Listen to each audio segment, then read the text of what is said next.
Hi, David Zaritsky for the Bond Experience. Welcome back. Well, this is all about Spectre sunglasses, specifically James Bond's Spectre sunglasses. And we're going to have a lot of fun with this. As you can tell by my outfit, the first one we're going to be talking about is the Tom Ford T.F. Henry. Now, the Tom Ford T.F. Henry, you can see the beautiful case that it comes in. This is the typical Tom Ford case that it comes in. It's kind of like this lovely crushed velour, nothing subtle, right, for Tom Ford.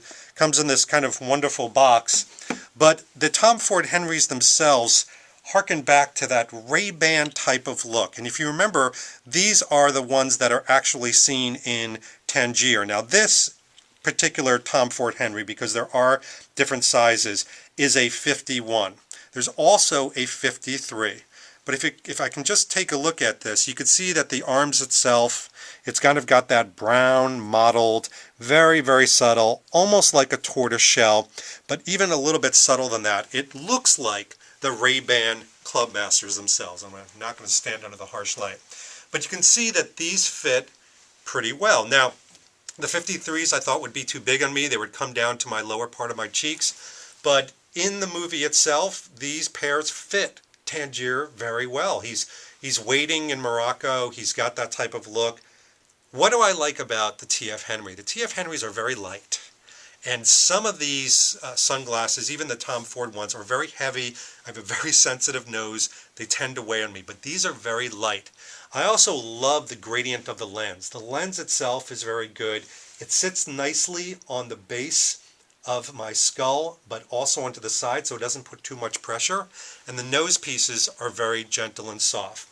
By the way, what I love about the T.F. Henrys and Tom Ford sunglasses in general is it comes with, and I'll kind of do a quick little unboxing, if you will. It comes with this wonderful cloth. The old sunglasses used to actually say 007 James Bond on it, but the cloth itself is this very nice cleaning cloth. You can see it's emblazoned with the Tom Ford logo. So no details were really forgotten in working on these particular type of pieces. So I can absolutely see why Janney picked these particular ones. Let's take a look at some of the others. So I can't wait to show you these next ones because I think they're probably amongst my favorite for Spectre. When I saw them for the first time, I thought, those are just absolutely crazy. And they are these. So they are the Vuarnet glasses. Now Vuarnet is a brand. It's been around for some time, but it really hit its height in the 60s and 70s, and you can probably see why. Now what's fascinating about these pair of glasses, the ones that they use in the film, are called old new stock or new old stock. But essentially what it is it's sunglasses that were made back in the 60s and 70s. These were made in the 70s. They put them away in a box and somebody found them. So they're a little bit more expensive. These particular sunglasses can range anywhere from $350 upwards of $900 because they're so rare. One of the great things about it is they have these leather side caps on them. That's to keep it from sticking to your skin when it's cold and it's snowy and it's icy. And it's the same thing around the nose bridge itself. It has leather to keep it from sticking.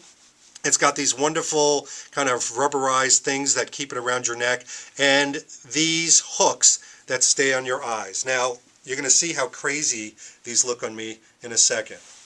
Hold on a second. Yeah, those are insane. So I look like kind of like an anti-Willy Wonka right now with those glasses on. But this is what he has in the movie. Now, what I thought was crazy about the movie was he wears them going into, obviously, the Hoffler Clinic, and then he wears them coming out. You never see them inside, and suddenly he's wearing them, and then suddenly he's in the plane and he's not.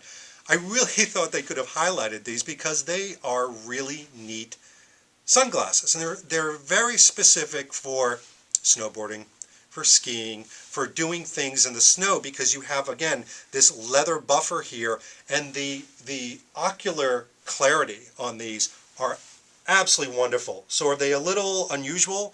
If I was walking down Main Street, would I get stares? Yeah, probably. They kind of look like welder glasses, don't they? But they were based on those German kind of work tool welder glasses, for want of a better term. The Vuarnets definitely stand out. The case that comes with it, I do have to highlight that. It's a very cool case, and it almost comes with a toolkit. So it comes with a cloth, that's not too unusual. It comes with another kind of thing, if you will, holder to hang around your neck, and then it has all of these parts and pieces that talk about your sunglasses, care, etc., and then a wonderful case to protect it. I love the fact that these are from the 70s. Now, here's the interesting rub. Vuarnet reissued these, but they changed them. They modernized them. They are not the same ones. So if you want a pair of updated Vuarnet James Bond Spectre sunglasses, go for it. If you really want the correct ones, you want to go out and hunt these down. Very important. Now let's talk about the biggest controversy. So these right here are the Snowdon, and funny that they're called this, Tom Ford sunglasses. Now why do I say that these are controversial? By the way, nice case, right? Well, I have the wrong color in my hands, and it's going to be really hard to pick up on film, but these are black with a Havana back. Now the Havana back means that if you see through this, if you could actually hold this up to the light, what you would see is brown. You would see this Havana kind of tortoiseshell color that really kind of comes through. It's very interesting. But the outside is a shiny black. And sure enough, even the folks at Tom Ford, they ordered 300 extra pairs of these, saying these are the Spectre Bond ones. They told everybody, these are the Spectre Bond ones. These are not the Spectre Bond ones. As we saw in IMAX, as we saw in one of the Blood, Sweat, and Tears, or whatever it's called, the Bond book, it is the brown Havana colored ones, the ones that have kind of a tortoise outside and a tortoise inside. That are the correct ones that Bond wears. These are still nice, they're still the right shape, they're interesting, they're Snowdons, but they are not the correct ones. So once again, folks, just like with Casino Royale, and just like Quantum of Solace, I jumped the gun and I ordered the wrong sunglasses. Anybody want to buy them? No? I didn't think so. So make sure that you get the correct ones, because you'll be happy with it. Now there are other sunglasses that were in the film. There were sunglasses worn by some of the females and Blofeld, etc. But we're just going to highlight Bonds today. Little quickie, little focus on accessories, little touch base. This has been David Zaritsky for the Bond Experience. We'll see you very soon. Take care.